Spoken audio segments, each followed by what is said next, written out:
about that. Okay. Hello, everybody. This is Sharon Smoot with eXp Realty, and I am here with my business partner, Donell Henderson. Hello. Hello, everyone. Donell is back with us after, Yes, what, a 2-week absence. a 2-week absence, and I have missed our Realtor Life with Donell and Sharon. I am glad to be back. And I have missed you too. Trying to hold it down by myself is not easy, I know what you mean. but thankfully I managed to get through, and hopefully I didn't make a big fool of myself. Not at all, Sharon. You're a professional, and I'm sure everything went well, very well. I tried. So I think, if I'm not mistaken, let me check. Is this episode 8, Donell? I think it is Or episode 8. episode 7? I think it's 8. Let me see. Well, let me check. Let me just make sure. It is episode 8. Oh my goodness. That's amazing. 8 weeks. Oh, no. This is episode 9, Donell. Last week was 8. Really? This is episode 9. Wow. OMG. That Awesome. time has gone by so quickly. It really has, but it's been fun every week, and hopefully I've learned some things. I'm sure our viewers have as well, and it's just been a fun experience. Whew, well, hopefully somebody's learned something. Oh yeah. I know, and just preparing that I've learned, so that's a good thing. Mm-hmm. Sure.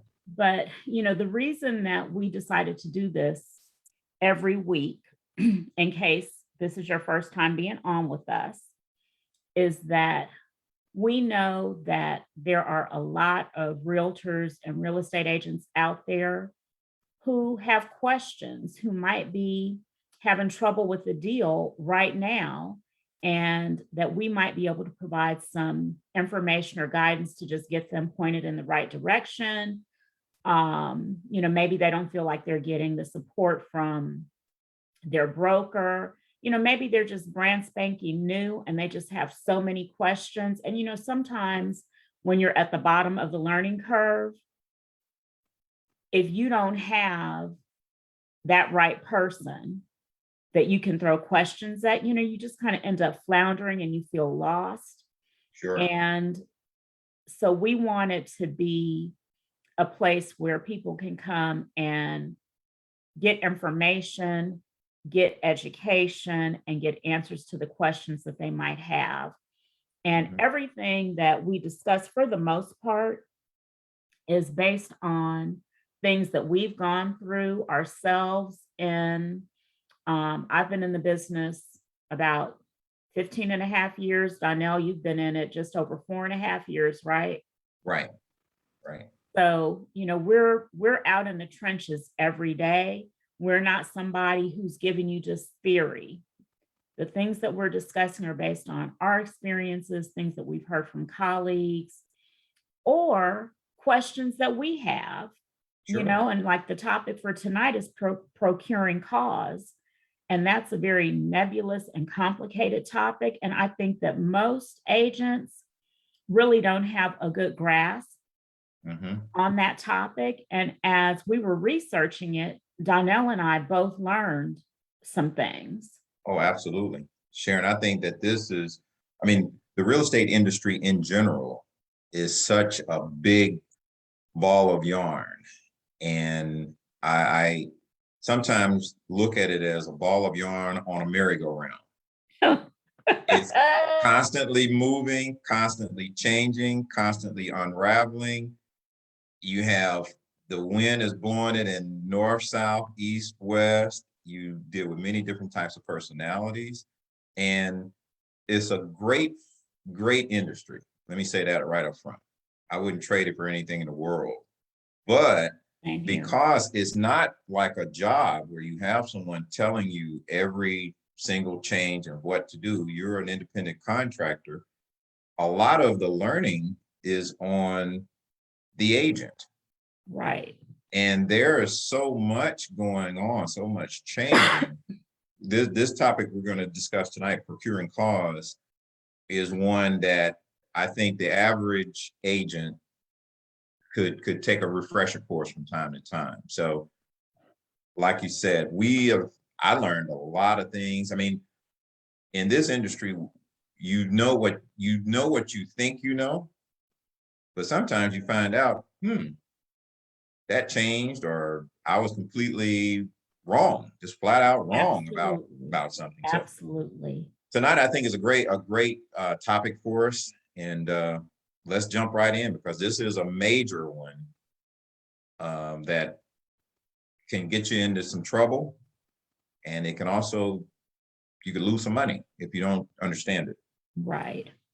So, as we just mentioned, our topic for tonight is procuring cause. And, it really is a sticky topic, a complicated topic. Mhm. And if you were to ask the average agent what procuring cause means, well, let me put it this way. If you were to line up 10 agents and ask them each, what does procuring cause mean? I would bet my bottom dollar that you get 10 different answers. What do you think, Donell? At least eight. Okay. I would definitely say eight, but you're probably right. It is confusing.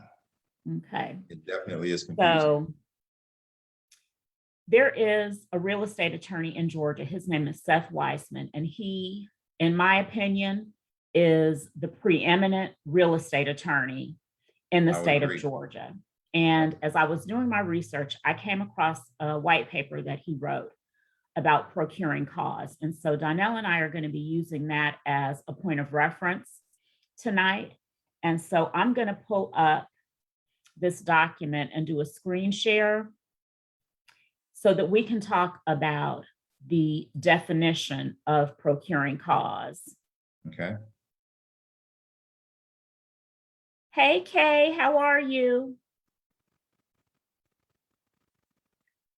Donell, this is Kay. This is the lady that I told you about who is getting ready to retire from Lufthansa. Awesome. And she's interested in possibly placing her license with EXP. Okay. So, Kay, Good. thank you for popping on. We appreciate it. We were just getting started. Our topic for tonight is procuring cause. Mhm. And I was just about to do a screen share so that we can talk about this topic. Hey, Kay, it's nice. Look forward to meeting you. Glad to have you on with us tonight.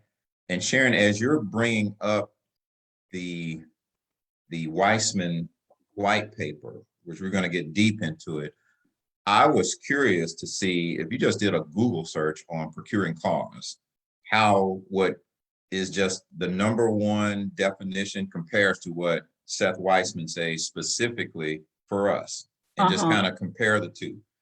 And I'll just read this real quick. This is just a couple of sentences. Procuring cause refers to the party who is ultimately responsible for the sale of the property.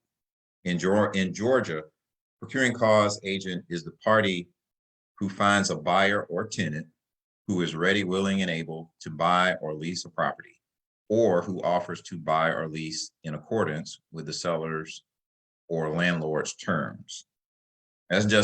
That is the number one when I just did a search.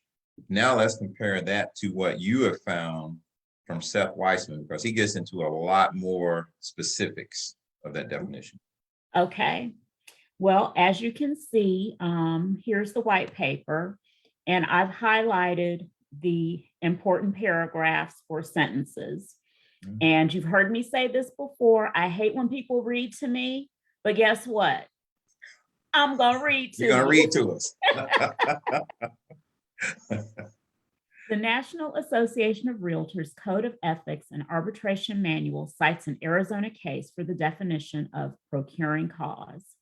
In that case, the court ruled that a broker will be regarded as the procuring cause of a sale so as to be entitled to a commission if his efforts are the foundation on which the negotiations resulting in a sale are begun. The court went on to state that procuring cause was a cause originating a series of events which, without a break in their continuity, result in the accomplishment of the prime objective of the employment of the broker who is producing a purchaser ready, willing, and able to buy real estate on the owner's terms. The Georgia courts have tended to express the definition of procuring cause in terms of whether the broker initiated the key, uninterrupted series of events which resulted in the sale of the property. Okay. So, you might be in a different state and the definition of procuring cause might be a little bit different in your state.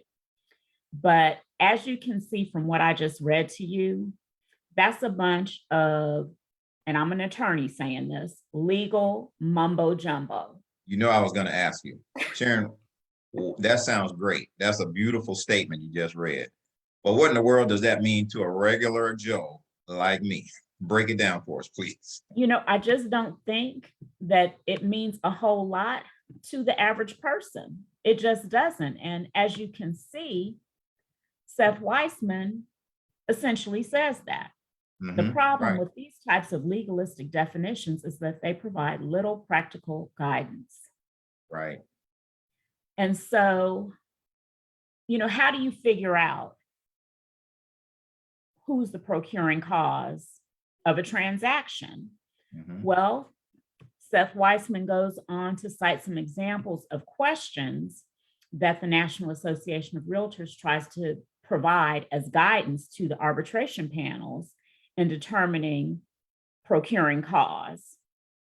And you can see there's a list of 10 questions, but are these questions the be all and the end all? I don't think that they are, because there can be a lot of facts that are particular to a transaction that could come into play, right, to ultimately decide who was the procuring cause. So it looks like, so let me summarize if I can. It sounds like these are some of the questions that just kind of jumpstart the conversation to delve deeper. In essence, these are entry points. And if we can get answers to some of these, then we can go deeper underneath the surface to really determine who is the procuring cause. And that's right. And these are some simple questions, but a lot of times people, because let's just use the person who first introduced the buyer to the property. That is a definite answer. That's not ambiguous. Right. So it's good that someone or some group of people have looked at this as a very complicated issue and tried to, again, unravel that ball of yarn to get one strand to then go deeper into the ball. That's right. Period. And, one of the other things is, like, how much weight do you give to each of these questions? Right. What facts come out from these questions and any others that an arbitration panel might ask, that would negate any of the answers to these questions that we have right here, or supersede, I guess is a better word. Right. And so I think that, what we can see is that there is no set definition of procuring cause. I think what I took away from reading this paper is that it depends on the facts of the transaction, the facts of the case. Yeah, agreed. And each scenario, he's got some examples further on down that we'll get to, but it's a complex, again, at a 10,000 level look down, a person can give an answer, but are these questions being answered? And this is something I think that we can ask ourselves if we just in a regular conversation kind of go through some of these just in layman's term and in day-to-day conversation. So right. And Donell, you had a situation not too long ago where potentially the question of procuring costs could have come up, right? Absolutely, absolutely. Um, and just briefly, I'll give a quick overview. A client was presented to me from a mortgage company as a referral. And basically what they were asking me to do is to step in and help this client, this couple, start looking for new properties. No Mhm. problem. Easy. Do that all the time. Be glad to do it. Thank you for the referral. Well, upon further investigation, what I found is that the couple had already been engaged with another broker, another agent, and they had run into some disagreements and they just they were This wasn't pulling each working other out. apart. They Mhm. could not come to a meeting of the minds on what they needed to do. They had submitted offers and the client wanted certain things said and done within that offer that the agent didn't want to do for whatever reason. They, at the end of the day, the broker showed this client a house. They submitted an offer. Offer was not accepted. They lost the house. Okay. They then fired the agent and came to me and asked me to show them the same house again. Mhm. And they wanted me to enter another offer. Upon, looking, you and I had some conversation, and what we found is that I was not the procuring cause. The other agent was the procuring cause. And when they looked in their buyer brokerage agreement, he had a 6-month time period of which they could not interact on any of the properties that he had shown them. Mhm. And this had only been like a week before. So clearly it was well within that time frame. Right. So what I did is I just told them that for this particular property, I could not work with them unless he released them in writing from his time period and gave them permission to speak with another agent. Surprisingly enough, Sharon, he did that. Okay. Surprisingly enough. So he said, hey, I understand we had some disagreements and things just didn't work out, but I don't want to prohibit you from working with another agent. And, we'll go our separate ways. And he put it in writing and released them and everything was okay. We still didn't put an offer in on that particular house because the house was already under contract. It fell out of contract, then it went back under contract before we could Okay. get back to it. But the point is that could have been a very sticky situation. And I think it's easy to get excited that you've got a referral, you've got someone that really wants to work with you, but you do need to ask some questions. And you and I have, and I'm sure most realtors have run into this. You find a person, they want to work with you, and you're ready to hop in the car and start showing the properties. But there's one question you need to ask. Are you already working with an agent? And that sometimes that the answer to that question will be, well, but yes, but I don't like them. Yes, but they aren't as receptive as I would like for them to be. Yes, Mhm. but they're too busy. But the yes is the first part because you're expecting a no, I'm not working with anyone. But if you don't ask, I think the average person just doesn't know that it makes a difference. Right. Right. Because, honestly, how many buyers do you think are reading that buyer brokerage agreement? Sharon, how Through and many agents through. are reading that buyer brokerage agreement? Right. Yeah, Right. definitely not the buyers. And so when they say, yes, but I don't like the agent, they're too busy, whatever, typically my next question is, have you signed a buyer brokerage agreement? Mhm. And most times they say no. But what I learned in preparing for tonight is that just because there is a buyer brokerage agreement doesn't necessarily mean that that agent is the procuring cause. That is true. So according to Seth Weissman, a signed buyer brokerage agreement means that the buyer has entered into a written agency contract with the broker. It does not mean that the buyer's broker is the procuring cause of the sale or is entitled to be paid a commission from the seller of any property purchased by the buyer. Very interesting, right? Absolutely. Because your natural inclination, at least my natural inclination, would be to think, oh, well, there's a buyer brokerage agreement. That means that, they're committed to that agent. Any properties that that agent has shown to them or that they have discovered on their own during the course of that buyer brokerage agreement, that agent's going to be entitled to the commission. And I don't want to, step on any toes. I don't want to end up in a commission dispute. Right. Right. So he has an example here, and I'm not going to put all the examples up on the screen because I don't want the answers to be given away. But it says, Mr. and Mrs. Chen see an advertisement in the Sunday newspaper for a new subdivision. The style of the homes and the floor plans they see match perfectly with what they always said they wanted in a house. Over the next several weeks, the Chens visit the subdivision 6 times, trying to pick out just the right lot. All of the lots are listed in the local MLS. The Chens register with the subdivision agent who walks all of the available lots with them. The night before they are to sign a contract, they run into their old friend, broker Jay.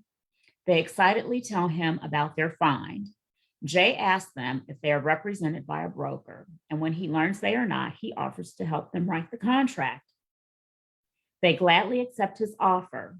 When Jay meets the Chens the next morning, he has them sign an exclusive buyer brokerage agreement. Does this entitle Jay to a commission from the sellers? Wow. That is an interesting scenario. So in essence, what he's done is just come in right at the last minute. Parachuting in. I'm your savior. Procuring cause, give me a check. Let me help you out. And you don't have to pay me. The builder's gonna pay me. Right. This is one I didn't look at, Sharon. So I actually started at the bottom and went up. So I'm gonna say no, because of my knowledge of procuring cause. He didn't initially show them the house. So I'm gonna say no, he is not entitled to a commission. Okay. According to Attorney Weissman, no.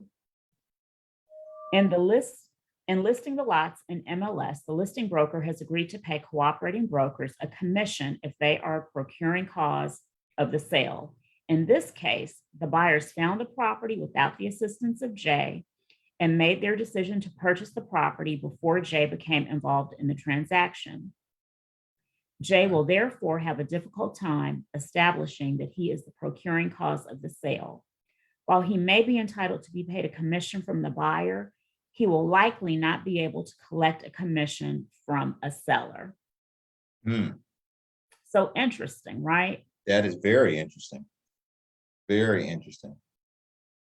So in essence, it sounds as if he can collect a commission, but not from the seller. He can possibly collect from the buyer, right, for helping them. Right. Which I think when you step back and look at it, that's fair. Because he is helping them, but he is definitely not the procuring cause. Right. And having been in that listing agent's position more times than I would care to admit to, I know how you can work with someone and then at the last minute, the flooring is pulled out from under you. From under you, yeah. So the rug is pulled out, yeah. And that's a bad feeling.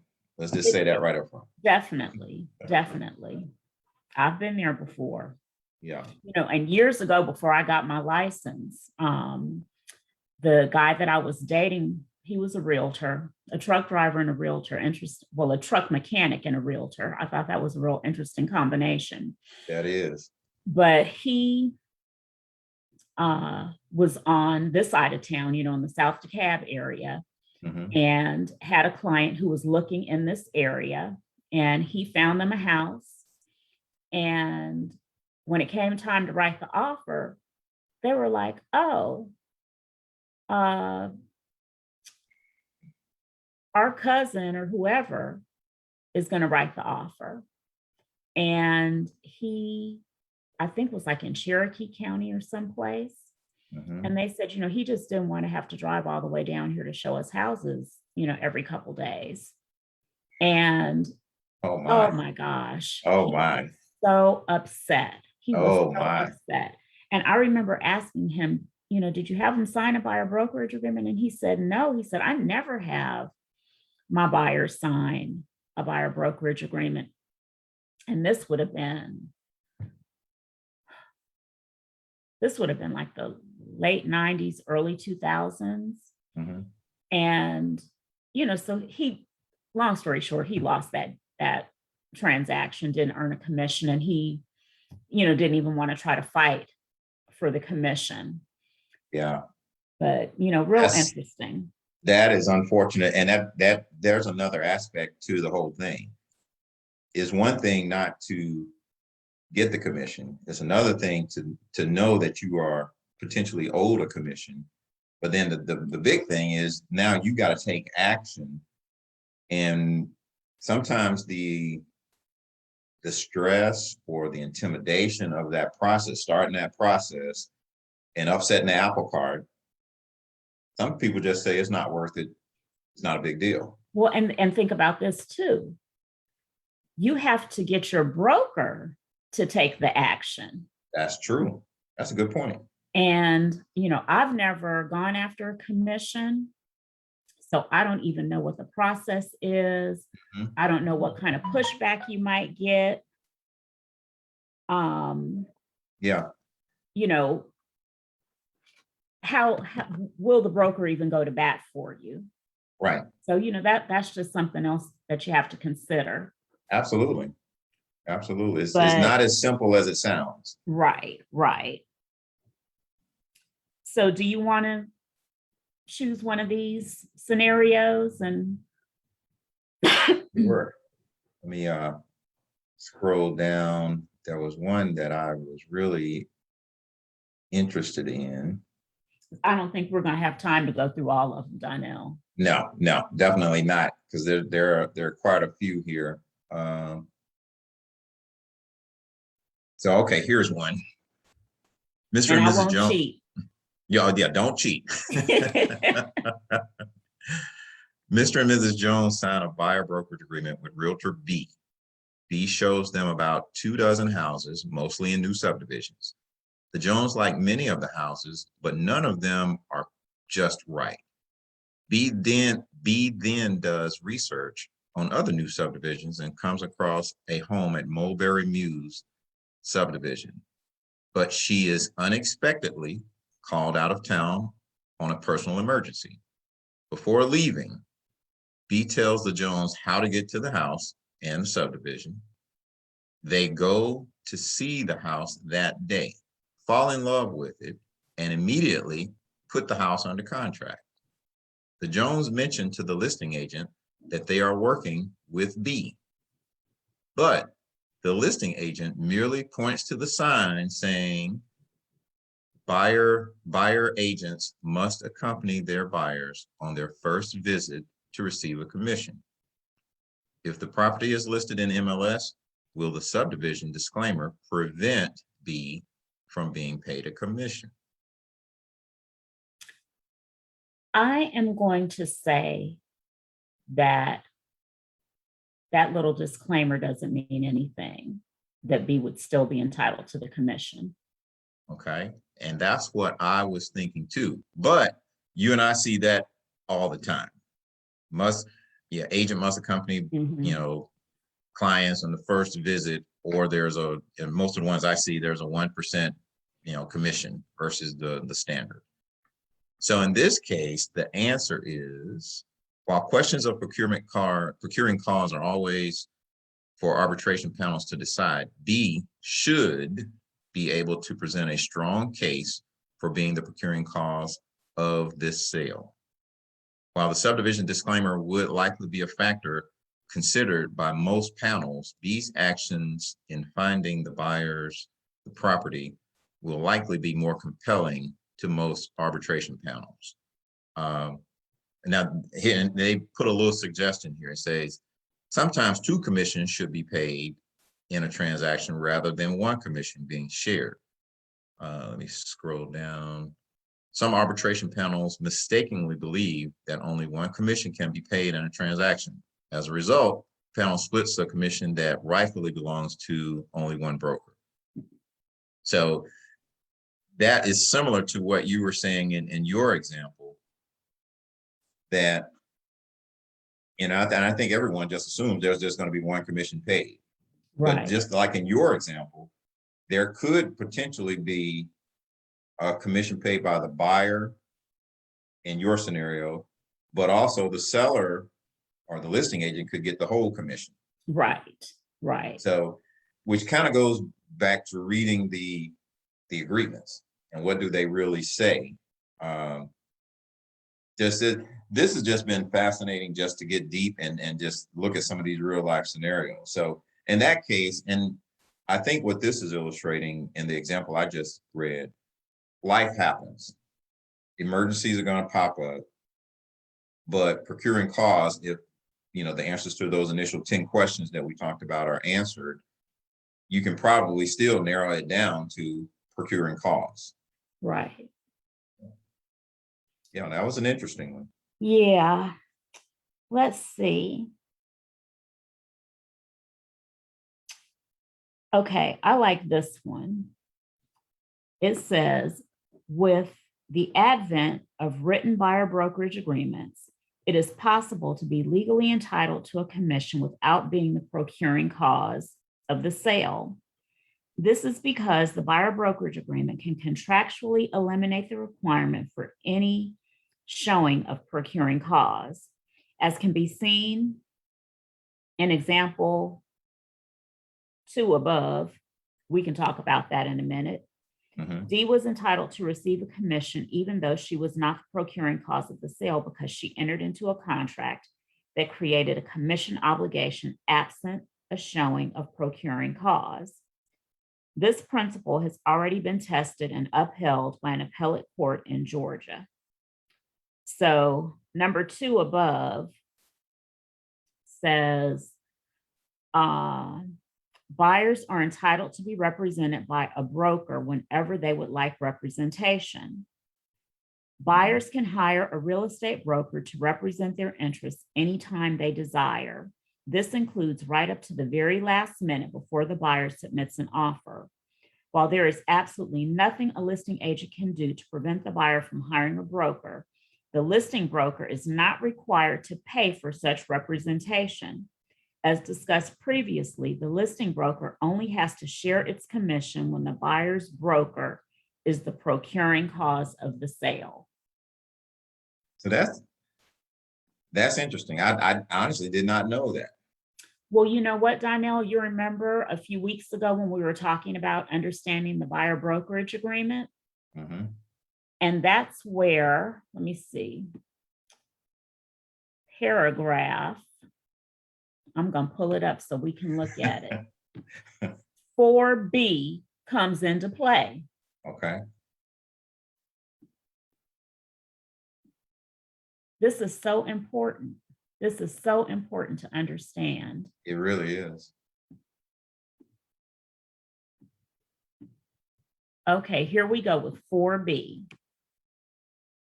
In the event seller does not pay the broker the full amount of the commission, buyer shall or shall not pay broker the difference at closing between the broker's commission set forth in paragraph 4A and the commission actually paid to broker at the closing of a contract to purchase, as that term is here and after defined. Yeah, I do remember this because we specifically talked about this.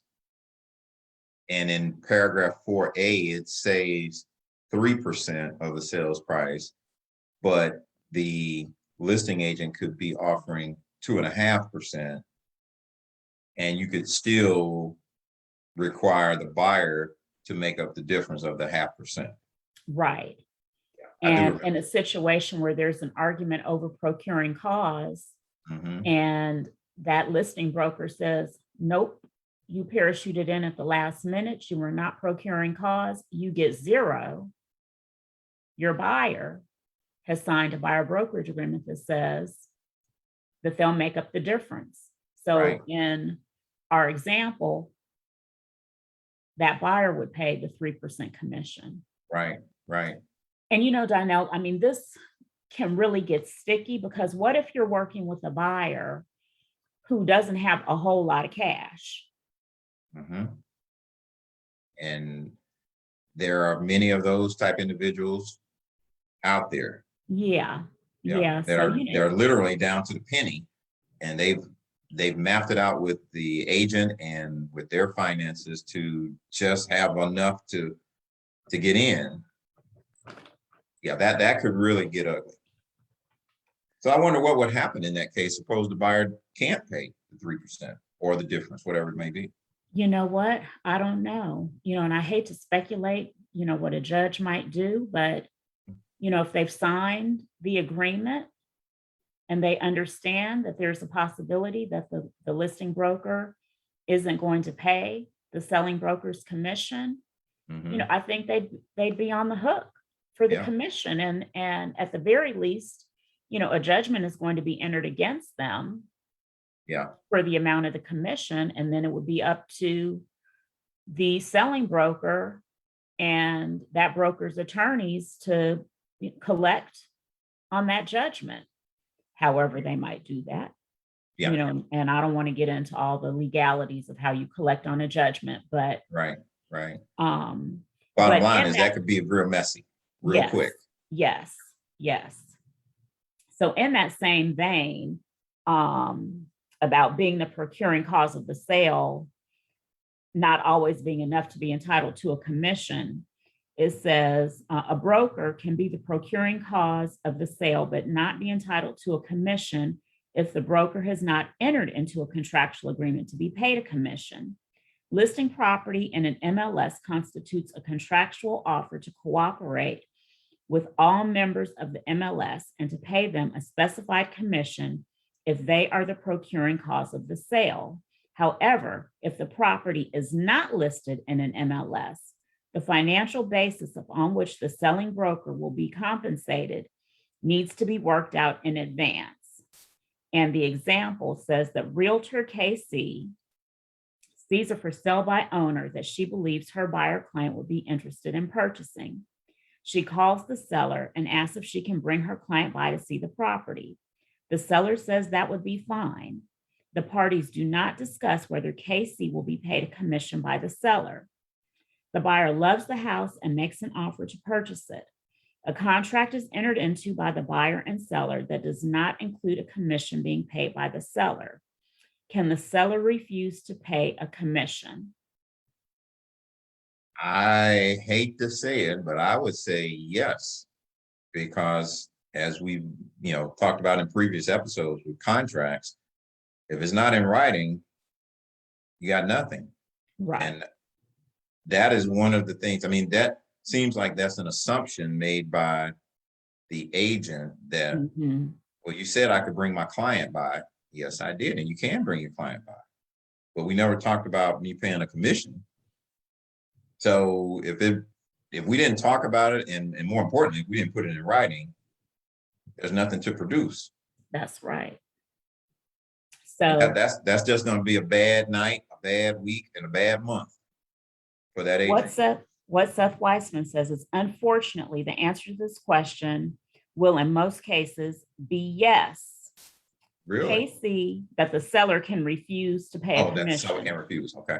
KC is clearly the procuring cause of the sale. However, the selling broker did not protect herself by entering into a contract with the seller to be paid a commission. Therefore, she may not be entitled to collect a commission from the seller and may be limited to pursuing the buyer for a commission. Realtors should always establish the contractual terms of cooperation before showing property not listed in the MLS to which the realtor belongs.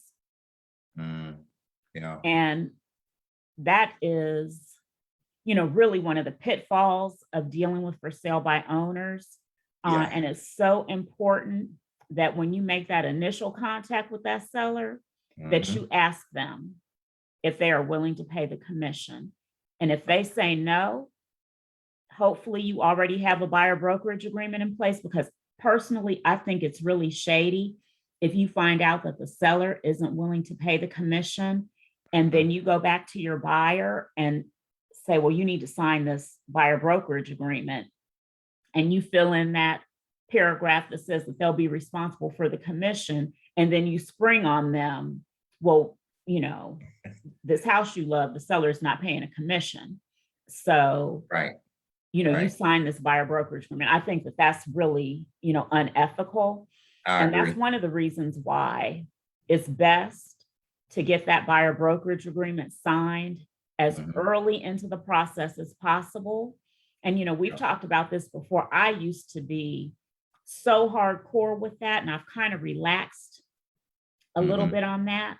Mhm. But I used to be like, I'm not getting in my car and going anywhere until Yeah. you've signed the buyer brokerage agreement. And there are a couple of reasons for that. One of them is that I need to know whether I'm treating you as a client or a customer. True. Very true. And, I've heard other agents say, well, I just treat them like a client. And when they make an offer, that's when I have them sign the buyer brokerage agreement, with the very first offer. Mhm. But Well, it's, I mean, I've done both. I mhm, mean, I think to protect yourself, your way is definitely better because you don't know what's going to happen. Like in your example, I mean, you don't know when you're going to find the right property and they want to move on it immediately and what the scenario might be. If you've already signed it, then you're already protected. But right. if you haven't signed it, and it never fails, like we talked about earlier, most people don't read the contract. Well, guess what? When you're pressuring someone to do something, that's when they're going to read every sentence in that contract, and they're Or going they'll to say see. that they signed it under duress. Or they exactly. That's a good That point they too. wanted to see a house and you were telling them they couldn't see it until they signed the buyer brokerage agreement. Yeah, that's not going to come across very good in front when you're standing in front of the real estate commission. Right. So you exerted undue pressure and stress on the person to sign. That's another whole different area, that you don't want to be involved with. Right. So Okay.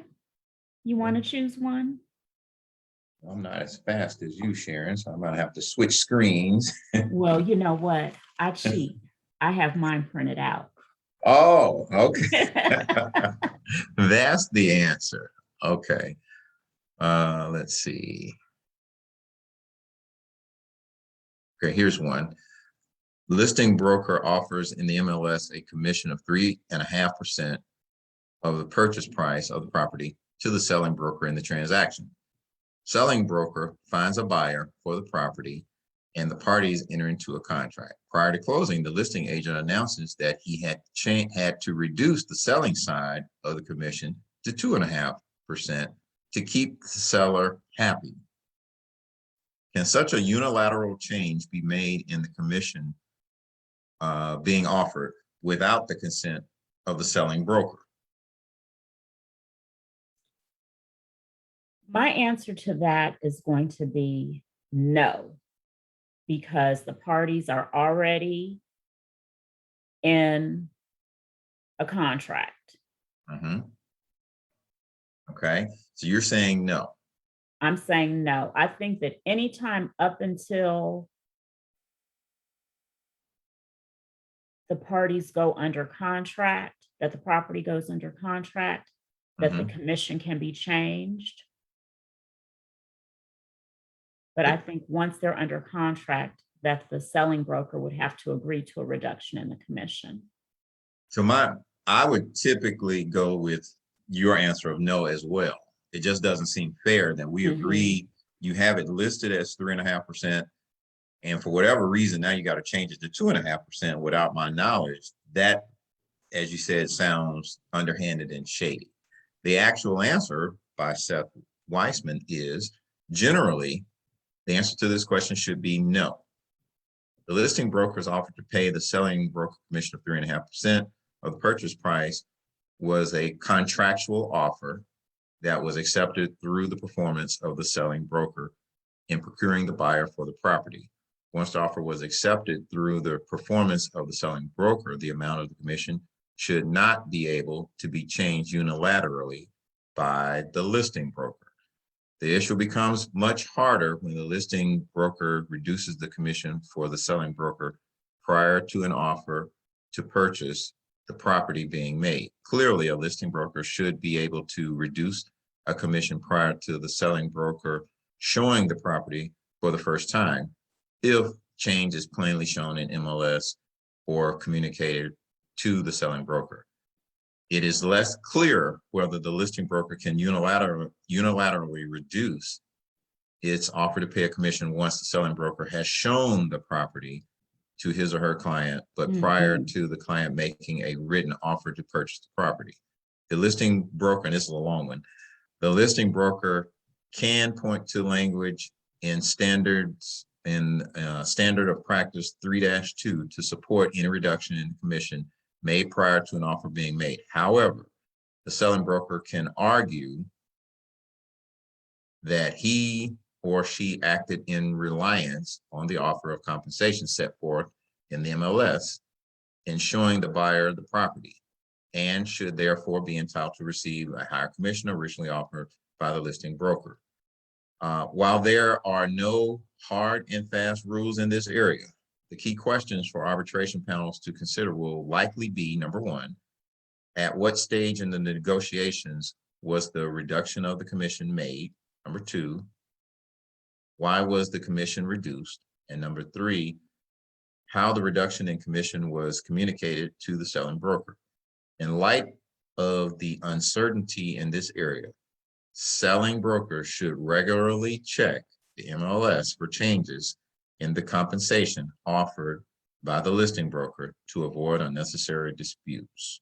Absolutely. So that one, if I'm not mistaken, is one that you almost ran into yourself.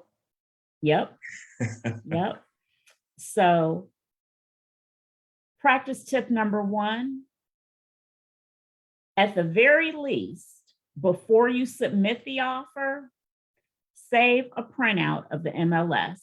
Yes. I have everything on my computer, all my client files on my computer. So I just download a copy of the MLS and put it in that property's folder and my client's folder. So if I'm working with Kim Smith, oh, why did I say that name? If I'm working with Kim Smith, I will have a folder for 123 Main Street, and I download the MLS printout and save it in the 123 Main Street file. So that's practice tip number one.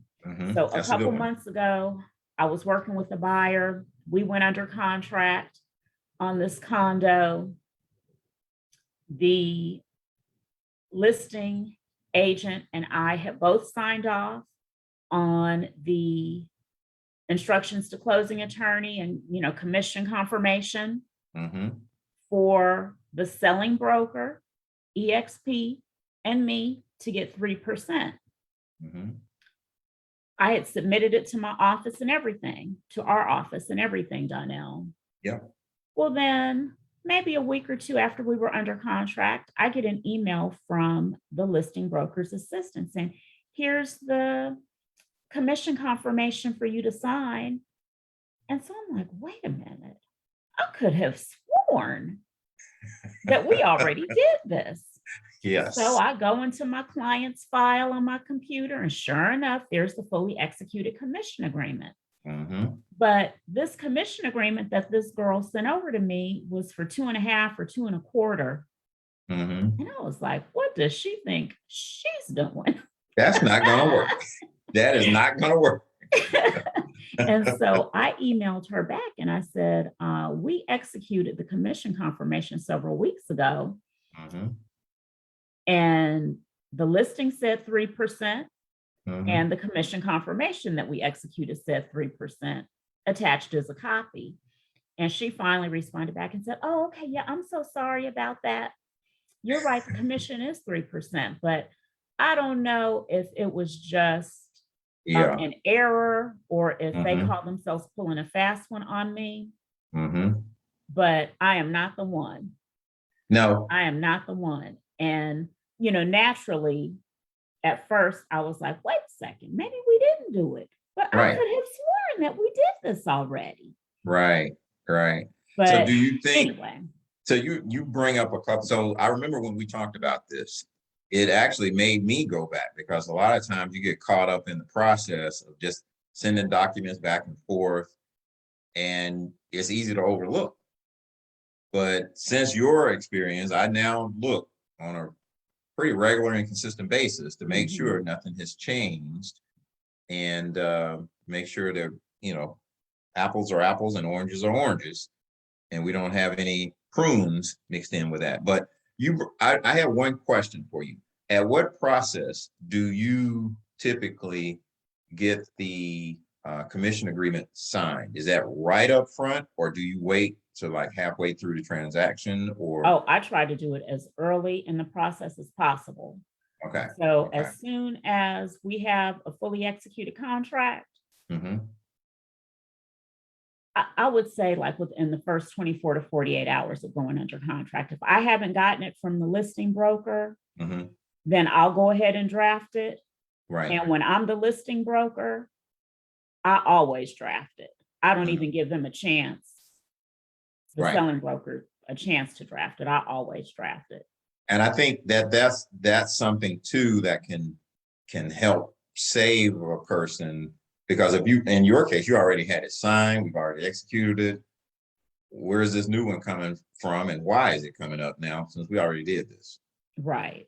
You know, so but ultimately, as we were reading, which that actually surprised me a little bit, I'll be honest with you, because you just assume, well, if it was advertised at 3% or 3.5% or whatever, I got proof that it was advertised here, and now you're changing midstream to something else.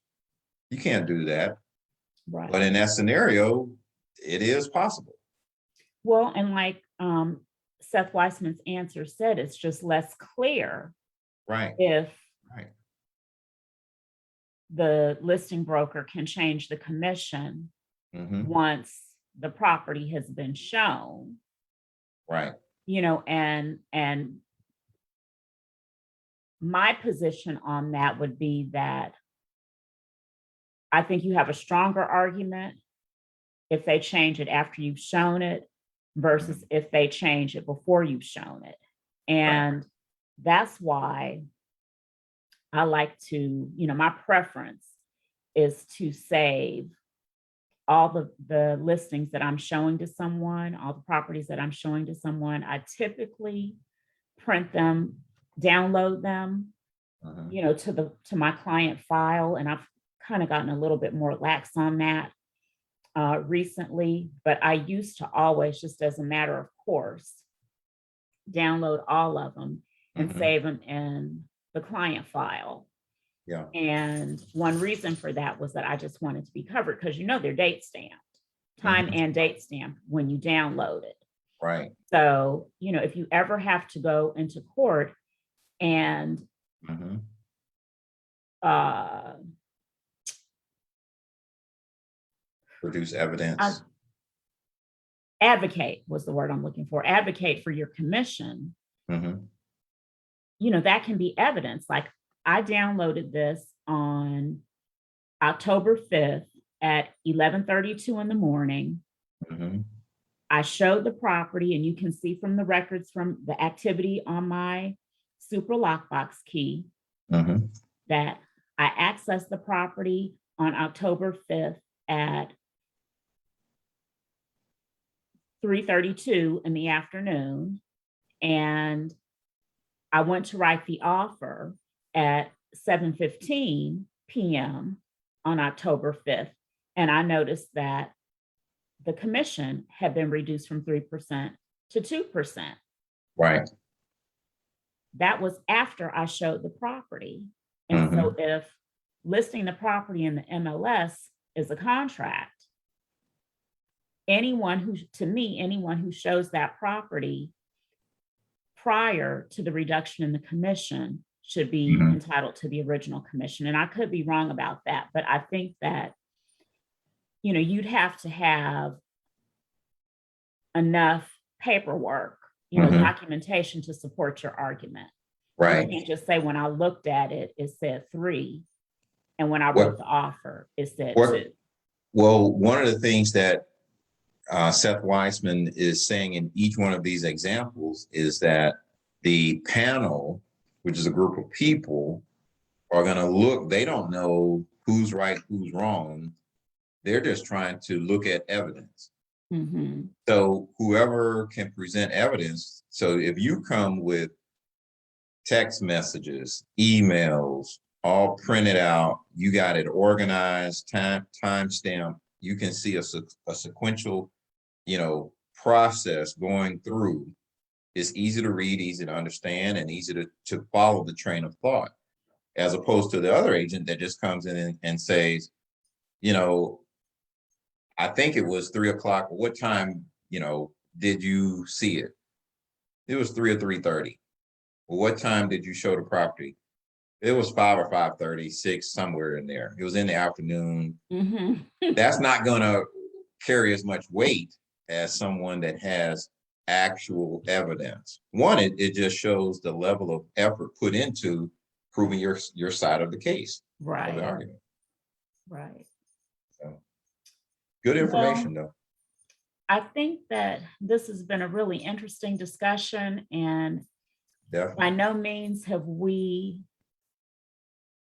set in stone what procuring cause is. I think what we've demonstrated is that it really depends on the fact pattern. Mm-hmm. And it depends on, like you were just saying, what evidence you're able to produce Mm-hmm. to show the panel that you aren't entitled to a commission, that you were the procuring cause.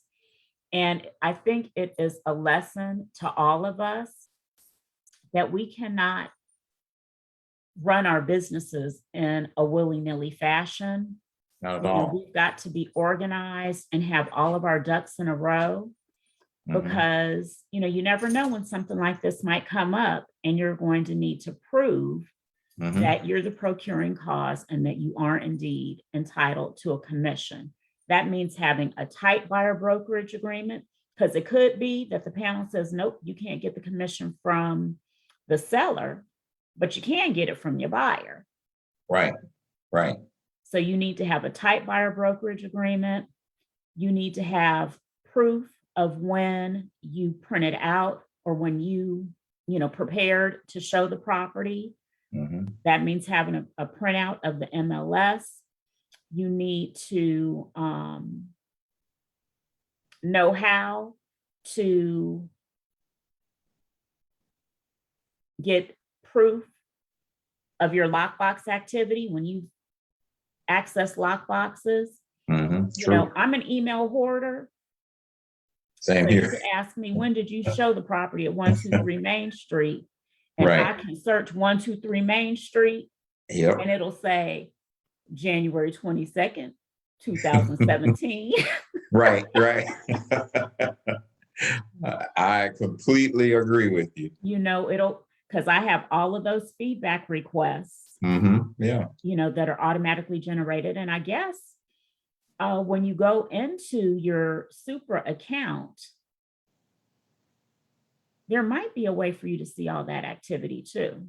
I think there is. Yeah. I don't remember which tab, but I seem to remember seeing that before. But we've got to do the things that are necessary to protect ourselves in the event that an issue involving procuring cause arises. That's really what my point is in a nutshell. Right. And just be aware that 99 times, i.e. most of the time, is business as usual, nothing to see here, boring, boring, boring, go through the process. But there only has to be one time where there's an issue, just one. You can be, I had a friend years ago that had had his driver's license for 20 years, never had a ticket. Mm-hmm. He was very proud of that. I was impressed too, because I got them all the time. But the next week, he got a speeding ticket. Uh-huh. And it just, I mean, what's happened in the past doesn't matter. The thing is, this particular instance right now. And if you're not prepared, you can get, as you mentioned, lax and just kind of, forget your process and make a mistake. And none of us want to make any mistake. And that's one of the reasons we do what we do, is to share with people so that we can hopefully educate and minimize for other people as well as ourselves. Right. And And like I said Donell, initially, I had never even thought about this until like just a moment ago. But one of the reasons why our broker requires us to upload a copy of the MLS printout when we submit a contract mhm, is probably just so that they have their ducks in a row if they need to go absolutely. after a listing broker for a commission. It's a good point. I Yeah. hadn't thought about it either, but You know, yeah, and that might not be the only reason, but it's probably one of the reasons. yeah. It just makes sense to have your evidence readily available should you need it.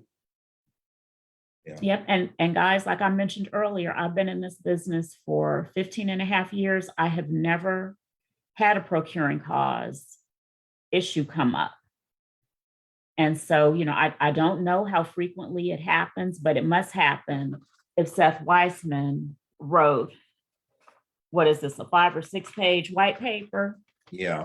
on And it. as an attorney, I'm sure he is the best person to see these type things on however often they happen. And it was important enough for him to write this. And these are some very good scenarios and examples he's given. Yep, I agree. All right, Donell. So let's wrap this puppy up. All right. We are always looking for, what do I say? Hungry, motivated, dedicated realtors to join our team. It doesn't matter where in the United States you are. It doesn't matter where you are in the world for the most part. EXP is an international company. We are in all 50 states as well as Puerto Rico, and we are in 17 countries. And I can't name all 17 countries, but I will say Canada, Mexico, Great Britain, Australia, South Africa, Spain, Brazil, I think Italy. There are a lot. If you have 17 of them. 17 of them, there's a lot. 59,000 agents worldwide. So, China. China, yeah, we are in China. Yep. Yep. 59,000 agents worldwide. So, a lot of people, and even my mom, when I told her that I was going to switch from where I was to EXP, and she was like, EXP, what is that? Nobody has heard of EXP, but 59,000 agents have. Absolutely. And all of their clients have. That's right. I say all that to say we are a modern, progressive, growing company on the cutting edge with technology. Absolutely. And we are a cloud-based company. So guess what? That means that you don't have to roll into your office for sales meetings and training and things like that. Nope. You can do it all online. And if you are like me and you try to avoid rush hour traffic as much as you can, right, that in and of itself is a huge selling point for absolutely. EXP. Absolutely. Because your commute is as far as it takes you to get to your computer and log into EXP World to go to that meeting or go to that training. Right, Donell? It is amazing. And we are just blessed the thing that I like about it, Sharon, is that EXP didn't just start this. They started this 12, 13 years ago because they Yep. saw the future and they Yep. positioned EXP didn't have themselves. to pivot when the pandemic hit Not at because all. they were already doing it virtually. Yep, absolutely. Cutting edge, guys, cutting edge. Yeah. But anyway, so we're looking for people to grow our team. If you are looking for support and mentorship, that's what we're here for. I think we have demonstrated for you tonight that we are committed to helping you learn and grow Yes. and, to become the best realtor possible. And EXP has some amazing benefits as well. I know you want to There are touch on many those right quick. there are many, and I'll just run through real quick. I know we're a little bit over, but EXP offers health benefits. They're optional, but a lot of companies don't even have that option. So that in itself is just a wonderful opportunity that we offer. We offer stock options within the company. You can actually Woohoo! own a portion of the company that you're working for. Not many people are doing that. We have revenue Is share. anybody doing it, Donell? I don't know of anyone. Maybe there is, but I hate to say it without the actual proof. Right. I But hear you. I hear you. but none that I know of. Revenue sharing, that's another passive income stream. And some people join EXP just for that alone. Okay. And hear what he said, revenue share, not profit share. Yeah, that's huge. Yep. So regardless of what profit, the revenue that comes in, the company has already set aside funds to help compensate those individuals, the realtors in the company. And I think that is awesome. Yep. We've already talked about the technology. We've got a whole virtual world that you don't have to, if you have questions. And as part of our team, our Limitless team, you really get a double benefit. The company's going to help you to learn the technology and the processes, but also our team is going to take a hands-on approach. So we want all of our agents that are part of our group and our team to be successful, whether they're brand new agents that just passed their real estate exam, or whether they're agents like Sharon that have a vast array of experience. Everyone is welcome anywhere in the country. 17 countries anywhere in the world, we will say. And there are many other things as well. We have accountability meetings and we just make it fun. We are not an old fogey stogie group or company. We have a lot of fun and we're constantly coming up with new and creative ways to share our information. And we really want to work with and bring some bilingual agents on our team. Definitely. Unfortunately, we don't speak Spanish or Chinese. And Lord knows I should speak Spanish because I'm from Los Angeles and I took Spanish in school from the time I was in kindergarten all the way through 12th grade and then a couple years in college, but I never had anybody to speak to, on a regular basis. So, I know words, but I am not conversational at all, which is just a disgrace, but that's a story for another day. But we would love to expand our team with some bilingual agents. And definitely, we don't care what your other language is. If you can speak another language, you will be an asset to our team. Absolutely. And we just are thankful for the individuals, for the folks that have joined in and watched us for these past 9 weeks. 9 weeks. That's awesome. So we really appreciate everyone joining. We have a lot of fun and we hope that we're bringing value to our community and our fellow realtors. Wherever you are, we enjoy what we do. So we're putting our contact information in the chat and I will add it to the Facebook post because we are streaming live on Facebook. I forgot to mention that at the beginning. But But yeah, so I guess that's it for tonight. We thank everybody for tuning in, and we will be back next Tuesday, 8:30 p.m. Eastern, for episode 10 10. of Realtor Life with Donell and Sharon. Thank So you so much for joining us. thank you and have a great evening. Good night. Bye-bye.